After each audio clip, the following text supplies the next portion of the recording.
வணக்கம். வேந்தரின் உச்சிவேளை பகல் செய்திகளுக்காக பிரவீணா, வர்ணியா. முதலில் தலைப்புச் செய்திகள். தமிழகம், புதுச்சேரியில் இன்று மாலையுடன் ஓய்கிறது தேர்தல் பிரச்சாரம். அரசியல் தலைவர்கள் இறுதிக்கட்ட வாக்கு சேகரிப்பு.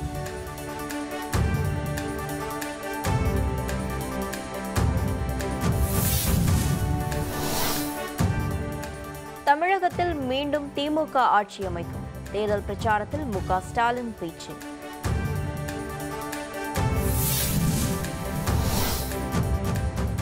பெரம்பலூர் தொகுதியில் டாக்டர் பாரிவேந்தர் இறுதிக்கட்ட பிரச்சாரம். பண மதிப்பிழப்பு நடவடிக்கையால் மக்கள் கடும் பாதிப்பு என குற்றச்சாட்டு.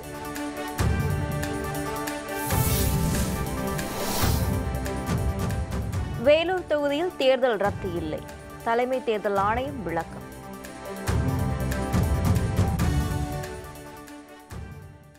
தமிழகம் மற்றும் புதுச்சேரியில் மக்களவை மற்றும் சட்டப்பேரவை இடைத்தேர்தல் நாளை மறுநாள் நடைபெற உள்ளது. இன்று மாலையுடன் தேர்தல் பிரச்சாரம் நிறைவடைய உள்ளதால் அரசியல் கட்சித் தலைவர்கள் தீவிர வாக்கு சேகரிப்பில் ஈடுபட்டுள்ளனர். மக்களவைத் தேர்தல் 7 கட்டங்களாக நடைபெறுகிறது. முதற்கட்ட தேர்தல் கடந்த 11ஆம் தேதி நடைபெற்றது. இரண்டாவது கட்ட தேர்தல் நாளை மறுநாள் நடைபெற உள்ளது. தமிழகம் உள்ளிட்ட 12 மாநிலங்களில் நாளை மறுநாள் வாக்குப்பதிவு நடைபெறுகிறது. தமிழகம் மற்றும் புதுச்சேரியில் உள்ள 40 மக்களவை தொகுதிகள் மற்றும் தமிழகத்தில் உள்ள 18 பேரவை தொகுதிகளுக்கும் அன்றைய தினம் வாக்குப்பதிவு நடைபெறுகிறது. இந்த தொகுதிகளில் இன்று மாலை 6 மணியுடன் தேர்தல் பிரச்சாரம் நிறைவடைகிறது. இதனால் இறுதிக்கட்ட வாக்கு சேகரிப்பில் அரசியல் கட்சியினர் தீவிரமாக ஈடுபட்டுள்ளனர். கஜா புயலால் பாதிக்கப்பட்ட மக்களுக்கு ஆறுதல் கூற பிரதமர் மோடி வரவில்லை என திமுக தலைவர் மு.க. ஸ்டாலின் கூறியுள்ளார்.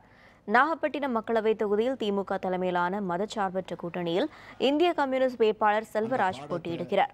திருவாரூர் பேரவைத் தொகுதி இடைத்தேர்தலில் திமுக வேட்பாளராக பூண்டி கலைவாணன் களமிறங்கியுள்ளார். திருவாரூர் மாவட்டம் கொரடாச்சேரி பகுதியில் திமுக மற்றும் கூட்டணி கட்சி வேட்பாளர்களுக்கு ஆதரவாக கட்சியின் தலைவர் மு.க. ஸ்டாலின் தீவிர பிரச்சாரத்தில் ஈடுபட்டார். அப்போது பேசிய அவர் மத்தியில் பிரதமர் மோடி சர்வாதிகார ஆட்சியை நடத்தி வருவதாக குற்றம் சாட்டினார். கஜா புயல் ஏற்பட்டுச்சு. நான் சொன்னேன்ல, தெம்பா சொல்றேன்ல, தைரியமா சொல்றேன்ல, வந்தேன், அதனாலதான் உங்க ஓட்டு கேட்க உரிமையோடு வந்திருக்கேன்னு. ஆனா அவங்க கஜா புயல் ஏற்பட்டப்போ ஒரு முதலமைச்சர் தான் அதிகாரத்தில் இருக்கிறவங்க, அவங்க ஆட்சியில் இருக்கிறவங்க, அவங்க தானே உடனடியாக வந்திருக்கணும். ஒரு வாரம் கழிச்சு வந்தாங்க. அது எப்படி வந்தாங்கன்னா ஹெலிகாப்டர்ல டக்க டக்க டக்க டக்க டக்க டக்க டக்க டக்க டக்க வந்துட்டு அப்படியே பறந்து போயிட்டாரு. கிளைமேட் சரியில்லைன்னு அவர் போயிட்டாரு. இப்படித்தான் சரி, அவர் தான் போட்டோம். பிரதமர் மோடி அவர் தமிழ்நாடு இந்தியாவில் தான் இருக்கு. ஆக அந்த தமிழ்நாட்டில் இவ்வளவு பெரிய சம்பவம் நடந்திருக்கு. விவசாயிகள் எல்லாம் குடியிருக்க இடம் இல்லை, குடிக்க தண்ணி இல்லை, சாப்பிட்றதுக்கு சாப்பாடு இல்லை, போட்டுக்கிறதுக்கு உடுத்துக்கிறதுக்கு உடை இல்லை. ஆக வாழ்வாதாரத்தை இழந்து நடுரோட்டில் நின்றுட்டு இருக்கிறாங்க அனாதைகளாக. ஆக அப்படிப்பட்டவர்கள் அது மட்டும் 100-100 பேர் இறந்து போயிருக்கிறாங்க. ஒரு ஆறுதல் நேரடியாக கூட வர வேண்டாம், பிரதமர் ஒரு ஆறுதலாவது சொன்னாரா? ஆக ஒரு பாசிச ஒரு சாடிஸ்ட் மனப்பான்மை தான் மோடி. ஆக அந்த மோடிக்கு இங்க ஒருத்தர் குஜா தூக்கிட்டு இருக்காரு. ஜாடிக்கேத்த மூடி, மூடிக்கேத்த ஜாடின்னு சொல்லுவாங்க. அது மாதிரி எடப்பாடிக்கேத்த மோடி, மோடிக்கேத்த எடப்பாடி. ஆக இதுதான் இன்னைக்கு இருக்கு. ஆக இதெல்லாம் நீங்க மனசுல பதிய வச்சுக்கணும்.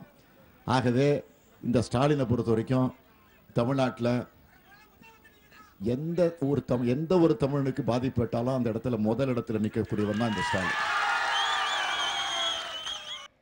தொடர்ந்து பேசிய ஸ்டாலின் திமுகவின் தேர்தல் வாக்குறுதிகள் நிச்சயமாக நிறைவேற்றப்படும் என கூறினார். மேலும் திமுக கூட்டணியில் தற்போது 97 எம்எல்ஏக்கள் உள்ள நிலையில் பேரவை இடைத்தேர்தலில் 22 தொகுதிகளை கைப்பற்றி 119 எம்எல்ஏக்கள் ஆதரவுடன் திமுக ஆட்சி அமைக்கும் என ஸ்டாலின் தெரிவித்தார். இன்னைக்கு நடக்கிற இந்த நாடாளுமன்ற தேர்தலை பொறுத்த வரைக்கும் அந்த 18 தொகுதிகளுக்கு ஒரு ஸ்பெஷல் கிடைச்சிருக்கு. எம்பி தேர்தலை நம்ம செல்வராஜை வெற்றி பெற வச்சு டெல்லிக்கு அனுப்பின போது அங்க மோடி க்ளோஸ், நம்ம பிரதமர் ராகுல் வர போறாங்க. அதே மாதிரி அதை முடிச்சிங்கன்னா இங்க இப்போ இந்த ஆட்சி இப்போ இருக்கு பாருங்க, எடப்பாடி ஆட்சி. அது ஒரு மெஜாரிட்டி இல்லாத நிலையில மைனாரிட்டியா இருக்கு. மோடியோட தயவுல தான் இந்த ஆட்சி ஓடிக்கிட்டு இருக்கு. மோடி இல்லைன்னா இந்த ஆட்சி இல்லை. அது ஒரு பக்கம். அடுத்தது திமுகவுடைய சட்டமன்ற உறுப்பினர்கள், காங்கிரஸ், இந்திய முஸ்லீம்லாம் சேர்த்து 97 பேர் எம்எல்ஏவா இப்போ இருக்கும். கலைஞர் ஒன்று மறைந்துட்ட காரணத்தினால தான் இங்கே இடைத்தேர்தல் வந்திருக்கு. ஆக 97 பேர் இருக்கும். இப்போ 18, அடுத்த மாதம் நடக்க போகிறது 4, 22. ஆக அந்த 97 22 கூட்டி பாருங்க, 119. ஆக ஒரு ஆட்சி வந்து மெஜாரிட்டியாக இருக்கணும்னா 234 பாதி 117, ஒன்று அதிகமாக இருந்தால் 118 இருக்கணும். இருந்தால் அவங்க ஆட்சி. நாம 119 வந்துட்டா யார் ஆட்சி? ஆக ரெண்டும் தேர்ந்தெடுக்கிறப்போ மோடியும் காலி, எடப்பாடியும் காலி. அனைவரின் அத்தியாவசிய தேவையான சமையல் எரிவாயு சிலிண்டர் விலை 2 மடங்கு உயர்ந்துள்ளதால் மக்கள் பாதிக்கப்பட்டு இருப்பதாக டாக்டர் பாரிவேந்தர் தெரிவித்துள்ளார். திமுக தலைமையிலான மதசார்பற்ற முற்போக்கு கூட்டணி சார்பில் பெரம்பலூர் மக்களவைத் தொகுதியில் போட்டியிடும் இந்திய ஜனநாயக கட்சியின் நிறுவனர் தலைவர் டாக்டர் பாரிவேந்தர் சோபனபுரம் பகுதியில் தீவிர பிரச்சாரம் மேற்கொண்டார். கிருஷ்ணர் பஜனை மடம் திடலில் திரண்டிருந்த மக்களிடம் வாக்கு சேகரித்தார். அப்போது பேசிய அவர், பண மதிப்பிழப்பு நடவடிக்கை, ஜிஎஸ்டி போன்றவற்றால் அனைத்து தரப்பு வணிகர்களும் பாதிக்கப்பட்டதாக குறிப்பிட்டார்.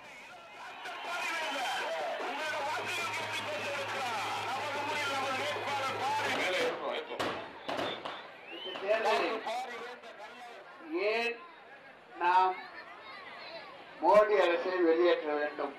3 காரணங்கள். இந்த தேர்தலில் மோடி ஏன் வெளியேற்றப்பட வேண்டும்? ஒன்று வந்து உங்க பாஷையில சொன்னா தெரியும், சிலிண்டரை விட இன்னைக்கு 900 1000 ஆயிடுச்சு. இது கலைஞர் காலத்தில் 450 இருந்தது. அது ஒரு காரணம். இன்னொரு காரணம், 16ஆம் ஆண்டு 2016 பண மதிப்பிழப்பு. ஒரு நாள் ராத்திரி 12 மணிக்கு திடீர்னு 500 1000 செலாதுன்ட்டாங்க. ஏழை மக்கள் ஏதோ கொஞ்சம் துரிதமாக சேர்த்துட்டாங்க, எல்லாம் போச்சு. அடுத்த காரணம் 2017 ஜிஎஸ்டி. தொழில் செய்கிறவங்களாம் தெரியும், டீ கடை முதல் கொண்டு உணவு நடத்துகிறவங்க முதல் கொண்டு எல்லா வகையான வியாபாரிகளும் மிகப்பெரிய அளவில் பாதிக்கப்பட்டிருக்கிறார்கள். அதனால டீ கடைக்காரன் சின்ன பெட்டி கடை வச்சிருக்கிறவன் அல்லது தொழிலதிபர்கள் யாராக இருந்தாலும் அந்த ஜிஎஸ்டி வந்து கூட்ஸ் வரி, இது டேக்ஸ் வரி, இது அதை போட்டு மக்களை படாத பாடுபடுத்திட்டாங்க. 4 காரணங்களுக்காக தான். எந்த 4 காரணம்? ஜிஎஸ்டி, பண மதிப்பிழப்பு, அந்த பிஎஸ்டி இதுக்கு வராதனால, கஜா புயலுக்கு வரல, அதுக்கான பணமும் பெருசாக கொடுத்துருல. ஆக இந்த 4 காரணங்களுக்காக டெல்லியிலே ஆளுகிற மோடி அரசு ஆற்றப்பட வேண்டும். புயல் பாதித்த மக்களை கூட நேரில் சந்தித்து ஆறுதல் கூறவோ இழப்பீடு வழங்கவோ பிரதமர் மோடி வரவில்லை என டாக்டர் பாரிவேந்தர் தெரிவித்துள்ளார். கஜா புயல் பாதிப்பால் கல்வி கட்டணம் செலுத்த இயலாத தங்கள் கல்லூரியில் படிக்கும் பாதிக்கப்பட்ட 4 மாவட்டங்களைச் சேர்ந்த 650 மாணவர்களுக்கு 48 கோடி ரூபாய் தள்ளுபடி செய்ததாக டாக்டர் பாரிவேந்தர் கூறினார். கஜா புயலின் போது பணக்காரர்களுக்கு அடுத்த வேளை உணவுக்கு கையேந்தும் நிலை ஏற்பட்டதாக அவர் குறிப்பிட்டார். தானே புயலின் போது 7 கோடி ரூபாய் தள்ளுபடி செய்ததாக சுட்டிக்காட்டினார். எதிர்க்கட்சியினர் கூறும் பொய்யான வாக்குறுதிகளை நம்பாமல் மக்கள் வளம் பெற உதயசூரியன் சின்னத்திற்கு வாக்களிக்குமாறு டாக்டர் பாரிவேந்தர் கேட்டுக்கொண்டார். கஜா புயல் வந்த நேரத்தில் இன்னைக்கு 4 மாவட்டங்கள், புதுக்கோட்டை, தஞ்சாவூர், நாகப்பட்டினம், மதுரை, 4 மாவட்டங்கள் பெரிய அளவில் பாதிக்கப்பட்டிருக்கிறது. போயிட்டு அங்க வந்து நிவாரணப் பொருட்கள் 1 கோடி ரூபாய் மதிப்புள்ள நிவாரணப் பொருளை கொண்டு போய் கொடுத்து அவர்களுக்கு ஆறுதல் சொல்லிவிட்டு வந்தேன். அது மட்டுமல்ல, அந்த ஊர் மக்கள்லாம் ஏன் மரம் விழுந்து போச்சு, நாங்க என்ன செய்யறது, வருத்தம் தான், கவலையதான் இருக்கு. இருந்தாலும் என்னால முடிஞ்சு செய்ய வேண்டிய அந்த பொருள் கொடுத்தது மட்டுமல்லாம இந்த தென்னை மரத்தை எல்லாம் அப்புறப்படுத்தினால்தான், விழுந்து கிடக்கிற தென்னை மரங்கள்லாம் வெளியே கொண்டு போனால்தான் எங்களால இப்ப மறுபயிர் செய்ய முடியும்னு சொன்னாங்க. அந்த விவசாய கல்லூரி மூலமாக 4 எந்திரங்களை எடுத்துக்கொண்டு போய் அதை ஒரு மூளையை வச்சு குறிச்சு வச்சு அது ஒரு கெமிக்கல் போட்டால் அது உரமாயிடும். இதையெல்லாம் அங்கே செய்து கொடுத்துட்டு வந்தேன். குறிப்பா எங்க குடும்பத்தில், கல்வி குடும்பத்தில் படிக்கிறவங்க எத்தனை பேர் அப்படின்னு கணக்கு போட்டு 650 மாணவர்கள் இன்ஜினியரிங் அதெல்லாம் படிக்கிறவங்க. நான் 650 மாணவர்கள் என்னுடைய கல்வி குடும்பத்திலே படித்துக் கொண்டிருக்கிறார்கள். அந்த பெற்றோர்களுக்கு சொன்னேன், உங்க மாணவர்கள் 4 ஆண்டுகளுக்கு எந்த கட்டணமும் கட்ட வேண்டாம். எங்க தமிழ் மக்கள் இந்த மாதிரி பல ஆயிரம் பேர், பல லட்சம் பேர் பாதிக்கப்பட்டிருக்கிறாங்க. கண்ணீரின் கம்பளமையாக இருந்து கொண்டிருக்கிறார்கள். இன்னைக்கு பாரத பிரதமராக இருந்த நீங்கள் என்ன செய்திருக்க வேண்டும்? வந்து உடனே விசாரிச்சு இருக்கணும், அவர் ஆறுதல் கூறி இருக்கணும். அதை கூட செய்யாம இருந்திருக்கீங்க. முன்னதாக உப்பிலியாபுரத்திலிருந்து டாக்டர் பாரிவேந்தர் இருசக்கர வாகனங்கள் புடைசூழ சோமனபுரம் சென்றார். அவருக்கு ஆயிரக்கணக்கானோர் திரண்டு உற்சாக வரவேற்பு அளித்தனர். அங்குள்ள மாரியம்மன் கோவிலில் அவருக்கு பரிவட்டம் கட்டி பூரண கும்ப மரியாதை அளிக்கப்பட்டது. பின்னர் டாக்டர் பாரிவேந்தர் சுவாமி தரிசனம் செய்தார்.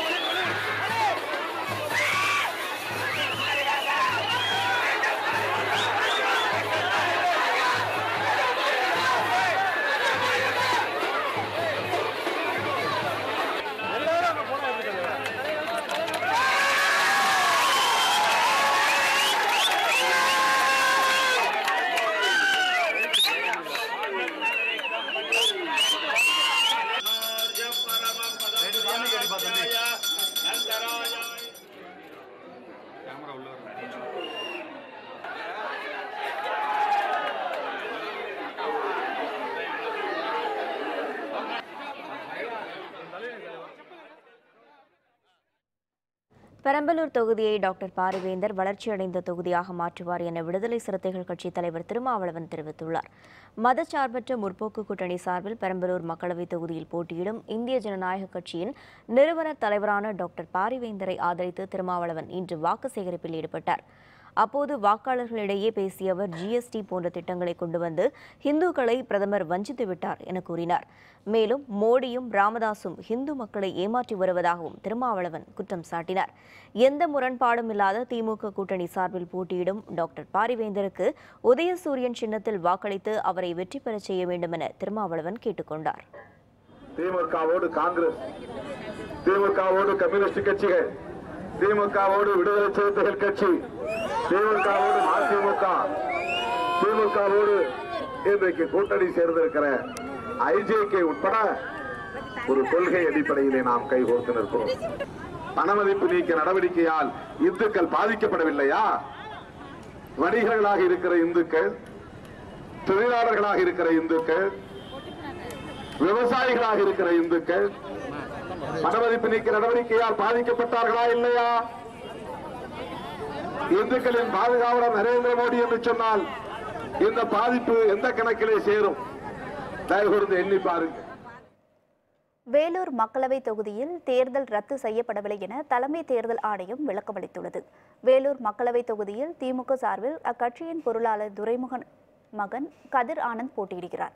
இதேபோல் அதிமுக கூட்டணியில் புதிய நீதி கட்சி தலைவர் ஏசி சண்முகம் களத்தில் உள்ளார். இதனிடையே அரசியல் பிரமுகர்களுக்கு சொந்தமான இடங்களில் வாக்காளர்களுக்கு வழங்க கத்தை கத்தையாக ரூபாய் நோட்டுகள் பதுக்கி வைக்கப்பட்டிருப்பதாக தகவல் வெளியானது. இதனைத் தொடர்ந்து வேலூரில் தேர்தல் ரத்து செய்யப்பட்டுள்ளதாக நேற்று இரவு வதந்தி பரவியது.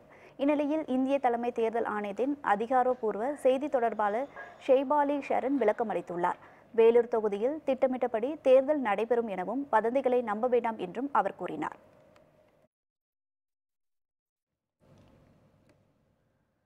தமிழ் மொழியை காப்பாற்ற வேண்டும், கனிமொழி வலியுறுத்தல்.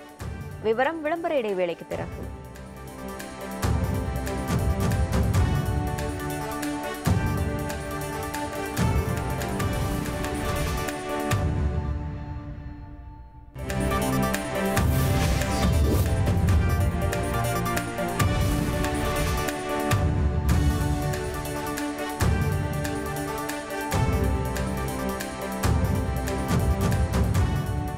செய்திகள் தொடர்கின்றன. சென்னையை பொறுத்தவரை வடசென்னை, மத்திய சென்னை, தென் சென்னை ஆகிய 3 தொகுதிகளிலும் வேட்பாளர்கள் வீதி வீதியாக சென்று வாக்கு சேகரித்து வருகின்றனர். இதனால் பல்வேறு இடங்களில் போக்குவரத்து நெரிசல் ஏற்பட்டது. இது தொடர்பான விரிவான தகவல்களுடன் நமது செய்தியாளர் பிரகாஷ். நாடாளுமன்ற தேர்தல் பிரச்சாரம் இன்று மாலை 6 மணி நிறைவேறுகிறது.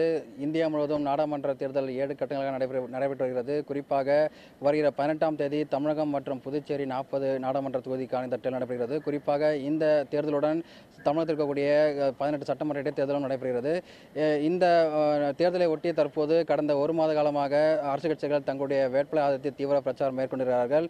இந்த நிலையில் இறுதிக்கட்ட பிரச்சாரத்தில் ஈடுபட்டும் அவர்கள் இன்று மாலை 6 மணியுடன் இந்த தேர்தல் பிரச்சாரமானது நிறைவேறுகிறது. அடுத்த கட்டமாக தேர்தல் வாக்கு சேரக்கூடிய கட்சி நிர்வாகிகள் தங்களுடைய சொந்த ஊருக்கு செல்ல வேண்டும் உள்ளிட்ட பல்வேறு நிபந்தனைகள் தேர்தல் ஆணையம் விதித்துள்ளது. குறிப்பாக தேர்தல் ஆணையம் பொறுத்தவரை பல்வேறு பாதுகாப்பு படை மற்றும் பறக்கும் படை உள்ளிட்ட பல்வேறு சோதனைகள் ஈடுபட்டுள்ளார்கள். மேலும் தேர்தல் விதிமுறைகள் ஏற்படாத வகையில் பல்வேறு நடவடிக்கை அவர்கள் மேற்கொள்ளப்பட்டு வருகிறார்கள். குறிப்பாக இன்று நாளை மற்றும் நாளை மறுதினம் 3 நாட்களுக்கு டாஸ்மாக் விற்பனையானது தடை செய்யப்பட்டுள்ளது. சென்னையை பொறுத்தவரை இந்த மத்திய சென்னை, தென் சென்னை மற்றும் வட சென்னை ஆகிய இன்று 3 தொகுதியிலும் தீவிர வாக்கு சேகரிப்பு வருகிறார்கள். குறிப்பாக பிரதான அரசு இருக்கக்கூடிய திமுக மற்றும் அதிமுக தங்களுடைய வேட்பாளர் ஆதரத்தை தீவிர பிரச்சாரம் மேற்கொண்டிருக்கிறார்கள். இங்கிருந்து பாருங்க, இந்த இஎஸ்சிசி மருத்துவமனை மருத்துவக் கல்லூரி இங்கிருந்து 1 கிலோமீட்டர் டிஸ்டன்ஸ் தான் இருக்கு. அது எய்ம்ஸ் நிகரான மருத்துவமனையை மாற்ற வேண்டும் என்பதற்காக தொடர்ந்து பாராளுமன்றத்தை வலியுறுத்தி நாங்கள் நம்மளுடைய லேபர் மினிஸ்டர்லாம் சந்தித்து 250 கோடி ரூபாய் நிதி பெறப்பட்டு 450 படுக்கை கொண்ட மருத்துவக் கல்லூரியாக மாற்றி அமைக்கப்பட்டிருக்கின்றது. ஸோ இதுமாதிரி பல்வேறு விஷயங்கள் நாடாளுமன்ற தொகுதியை பொறுத்தவரை மத்திய அரசாங்கம் கேட்டு அதன் மேலாக இங்கே திட்டங்கள் எல்லாம் நிறைவேற்றிக் கொண்டிருக்கிறோம். ஸோ எங்கே சென்றாலும் மக்களிடத்தில் நல்ல வரவேற்பு இருக்கின்றது. இந்த தேர்தலானது நாளை மறுதினம் இந்த தேர்தல் நடைபெறுகிறது. அதன் தொடர்ச்சியாக இந்தியாவுடைய அடுத்த பிரதமர் யார் என்ற அந்த கேள்விக்கான பதில் வருகிற மே 23ஆம் தேதி இந்த வாக்கு எண்ணிக்கையானது நடைபெறுகிறது குறிப்பிடத்தக்கது. வேந்தர் செய்திகளுக்காக தேனாம்பட்டிலிருந்து ஒளிப்பதிவாளர் விஜயுடன் பிரகாஷ். நடைபெறவுள்ள மக்களவைத் தேர்தலை தாய்மொழியை காப்பாற்ற போராடும் போர்க்களமாக நினைத்துக் கொள்ள வேண்டும் என தூத்துக்குடி மக்களவைத் தொகுதி திமுக வேட்பாளர் கனிமொழி தெரிவித்துள்ளார். தூத்துக்குடி மக்களவைத் தொகுதி திமுக வேட்பாளர் கனிமொழி ஸ்ரீ வைகுண்டம் பகுதியில் வாக்கு சேகரிப்பில் ஈடுபட்டார். அப்போது தமிழ்நாட்டின் பெருமையை சொல்லக்கூடிய அகழ்வாராய்ச்சி முடிவுகளை கூட மத்தியில் இருப்பவர்கள் மூடி மறைக்கின்றனர் என குற்றம் சாட்டினார். மொழியை காப்பாற்ற நாம் போராட வேண்டிய, இதை ஒரு போர்க்களமாக நினைத்து எதிர்கொள்ள வேண்டிய தேர்தல். நம்முடைய மொழியை அழிப்பதற்கு, ஹிந்தியை கொண்டு வந்து திணிப்பதற்கு, நாம் மதிக்கக்கூடிய அத்தனை அடையாளங்களையும் அழிப்பதற்கு முயற்சித்துக் கொண்டிருக்கக்கூடிய ஒரு கட்சி இயக்கம் RSS BJP. இந்த தேர்தலுக்கு பிறகு நாம் நாடு நமது, 40 நமது, தமிழ்நாடும் நமது என்ற அந்த நிலையை உருவாக்கி காட்ட வேண்டும்.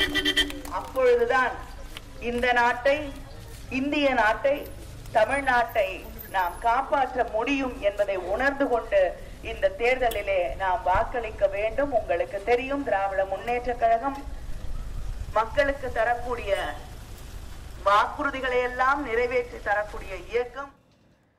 மத்திய சென்னை தொகுதி திமுக வேட்பாளர் தயாநிதி மாறன் பொதுமக்களிடையே தீவிர வாக்கு சேகரிப்பில் ஈடுபட்டார். சென்னை துறைமுகம் பகுதியில் உள்ள சத்தியவாணிமுத்து நகரில் தயாநிதி மாறன் பிரச்சாரம் மேற்கொண்டார். அப்போது அவருக்கு மலர் தூவி அப்பகுதி மக்கள் உற்சாக வரவேற்பளித்தனர். இந்த வாக்கு சேகரிப்பின் போது சட்டப்பேரவை உறுப்பினர் சேகர் பாபு உட்பட கூட்டணி கட்சி நிர்வாகிகள் கலந்து கொண்டனர். திருவண்ணாமலை தொகுதி மக்களவை திமுக வேட்பாளர் அண்ணாதுரையை ஆதரித்து முன்னாள் அமைச்சர் ஏவா வேலு இறுதிக்கட்ட வாக்கு சேகரிப்பில் ஈடுபட்டார். திருவண்ணாமலை நகரம், வேங்கிக்கால், அவலூர்பேட்டை ரோடு உள்ளிட்ட பகுதிகளில் ஏவா வேலு தொண்டர்களுடன் வீதி வீதியாக சென்று வாக்கு சேகரித்தார். காஞ்சிபுரத்தில் வாக்குகள் பதிவானதற்கு பின்னர் வாக்குப்பதிவு இயந்திரங்களை பாதுகாப்பாக வைக்க அனைத்து ஏற்பாடுகளும் தீவிரமாக நடைபெற்று வருகிறது. காஞ்சிபுரம் மற்றும் ஸ்ரீபெரும்புத்தூர் மக்களவை தொகுதிக்கான தேர்தல் வரும் 18ஆம் தேதி நடைபெறுகிறது. வாக்குப்பதிவு முடிந்தவுடன் வாக்குப்பதிவு இயந்திரம் மற்றும் கட்டுப்பாட்டு இயந்திரம் ஆகியவற்றை பாதுகாக்கும் நடவடிக்கை மேற்கொள்ளப்பட்டு வருகிறது. வாக்குப்பதிவு இயந்திரங்களை வாக்குகள் என்னும் மையத்திற்கு எடுத்து செல்லும் காவல்துறையினர் நியமிக்கப்பட்டுள்ளனர். தற்போது வாக்குப்பதிவு இயந்திரங்கள் குறித்த பாதுகாப்பு பணிகள் 90% முடிவு பெற்றுள்ளது. புதுச்சேரியிலும் இன்று மாலை 6 மணிக்கு தேர்தல் பிரச்சாரம் நிறைவடையும் நிலையில் புதுச்சேரி மக்களவைத் தொகுதி காங்கிரஸ் வேட்பாளர் வைத்திலிங்கம், என்ஆர் காங்கிரஸ் வேட்பாளர் நாராயணசாமி ஆகியோர் இறுதிக்கட்ட வாக்கு சேகரிப்பில் ஈடுபட்டுள்ளனர். இதுபற்றி தொலைபேசி வாயிலாக நமது செய்தியாளர் கந்தன் தரும் தகவல்களை கேட்கலாம். புதுச்சேரி மற்றும் தமிழகத்தில் நாளை மறுதினம் பாராளுமன்ற தேர்தல் வாக்குப்பதிவு நடைபெறவுள்ளது. தற்போது புதுச்சேரி மாநிலத்தில் நடைபெறவுள்ள இந்த பாராளுமன்ற தேர்தல் மற்றும் சட்டமன்ற இடைத்தேர்தலில் போட்டியிடும் வேட்பாளர்களை ஆதரித்து முதலமைச்சர் நாராயணசாமி தீவிர பிரச்சாரத்தில் ஈடுபட்டு வருகிறார். இந்நிலையில் இன்று மாலை 6 மணியுடன் பிரச்சாரம் ஓய்வு பெற உள்ள நிலையில் முதலமைச்சர் நாராயணசாமி, அமைச்சர் நமச்சிவாயம் மற்றும் சட்டமன்ற உறுப்பினர்கள் வேட்பாளர் வைத்திலிங்கத்துக்கு ஆதரவாக இறுதிக்கட்ட தீவிர பரப்புரையில் ஈடுபட்டு வராங்க. இவர்கள் புதுச்சேரி மாநிலம் முழுவதும் இருசக்கர வாகனத்தில் தங்கள் பரப்புரையை ஈடுபட்டு வந்துட்டு இருக்காங்க. இதே போல் பிரதான எதிர்கட்சி தலைவர் ரங்கசாமி தீவிர பரப்புரையில் ஈடுபட்டு இருக்காங்க. இது மட்டும் இல்லாமல் அனைத்து வேட்பாளர்களும் இன்று மாலையுடன் பிரச்சாரம் நிறைவடைய உள்ள நிலையில் அனைத்து வேட்பாளர்களும் தீவிர சூறாவளி பிரச்சாரம் ஈடுபட்டு வந்திருக்காங்க. இது மட்டும் இல்லாமல் இன்று மாலை 6 மணி முதல் வருகிற 19ஆம் தேதி காலை 6 மணி வரை பாராளுமன்ற தேர்தல் மற்றும் தடஞ்ச இடைத்தேர்தலை முன்னிட்டு 140 நாள் தடை உத்தரவு புதுச்சேரி மாநிலத்தில் அமல்படுத்தப்பட்டுள்ளது. மேலும் அனைத்து வாக்குச்சாவடி மையங்களிலும் பலத்த போலீஸ் பாதுகாப்பு போடப்பட்டுள்ளது. மேலும் பதற்றமான வாக்குச்சாவடிகளிலும் துணை ராணுவ படையினர் குவிக்கப்பட்டிருக்காங்க. இது மட்டும் இல்லாமல் புதுச்சேரி மாநில தேர்தலை அமைதியான முறையில் நடத்தும் பொருட்டு மாவட்ட தேர்தல் நிர்வாகம் அனைத்து ஏற்பாடுகளும் சிறப்பாக செய்யப்பட்டுள்ளது. விளம்பர இடைவேளைக்கு பிறகு செய்திகள் தொடரும்.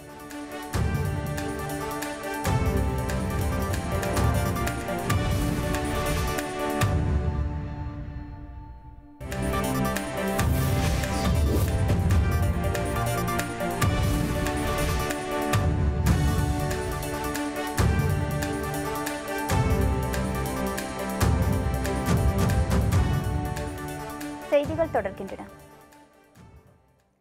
இத்தாலியில் 2000 ஆண்டுகள் பழமை வாய்ந்த ரோமன் அரண்மனை சீரமைக்கப்பட்டதை அடுத்து சுற்றுலா பயணிகள் பார்வைக்காக திறக்கப்பட்டது. ரோம் நகரில் நீரோ மன்னரால் கட்டப்பட்ட டிரான்சிட்டியோ அரண்மனை மிகவும் புகழ்பெற்றதாக கருதப்படுகிறது. கிபி 217ஆம் ஆண்டு ரோம் நகர் முழுவதும் ஏற்பட்ட தீ விபத்து காரணமாக இந்த அரண்மனை சேதமடைந்தது. பின்னர் 3 முறை ஏற்பட்ட நிலநடுக்கம் காரணமாகவும் இந்த அரண்மனை இடிந்து விழுந்தது. தற்போது பிரம்மாண்டமான தூண்கள் மற்றும் சுவர்கள் மட்டுமே அந்த அரண்மனையில் மிஞ்சியுள்ளது. இதனால் மீதமுள்ள பகுதிகளை பாதுகாக்க முடிவு செய்து கடந்த 10 ஆண்டுகளாக அரண்மனை கட்டிடம் சீரமைக்கப்பட்டு வந்தது. இந்த பணிகள் தற்போது நிறைவடைந்த நிலையில் அரண்மனையை பார்வையிட சுற்றுலா பயணிகளுக்கு அனுமதி அளிக்கப்பட்டுள்ளது. IPL 20 ஓவர் கிரிக்கெட் தொடரின் இன்றைய ஆட்டத்தில் பஞ்சாப் அணியும் ராஜஸ்தான் அணியும் மோதுகின்றன. IPL கிரிக்கெட் தொடரின் 31வது லீக் ஆட்டம் மொஹாலியில் இன்று நடைபெறுகிறது. இதில் ரஹானே தலைமையிலான ராஜஸ்தான் அணியும் அஸ்வின் தலைமையிலான பஞ்சாப் அணியும் மோதுகின்றன. பஞ்சாப் அணி இதுவரை விளையாடிய 8 ஆட்டங்களில் 4 முறை வெற்றியை கண்டுள்ளது. ராஜஸ்தான் அணி தனது 7 ஆட்டங்களில் 2 முறை வெற்றி பெற்றுள்ளது. பஞ்சாப் அணி புள்ளிப்பட்டியலில் 6வது இடத்திலும் ராஜஸ்தான் அணி 7வது இடத்திலும் உள்ளன. இந்த இரு அணிகளும் மோதும் ஆட்டம் மொஹாலியில் உள்ள பிந்த்ரா திடலில் இன்று இரவு 8 மணிக்கு தொடங்குகிறது. மீண்டும் தலைப்புச் செய்திகள். தமிழகம் புதுச்சேரியில் இன்று மாலையுடன் ஓய்கிறது தேர்தல் பிரச்சாரம். அரசியல் தலைவர்கள் இறுதிக்கட்ட வாக்கு சேகரிப்பு.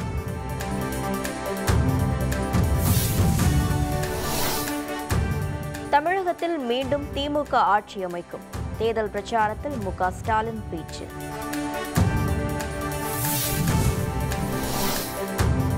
பெரம்பலூர் தொகுதியில் டாக்டர் பாரிவேந்தர் இறுதிக்கட்ட பிரச்சாரம். பண மதிப்பிழப்பு நடவடிக்கையால் மக்கள் கடும் பாதிப்பு என குற்றச்சாட்டு.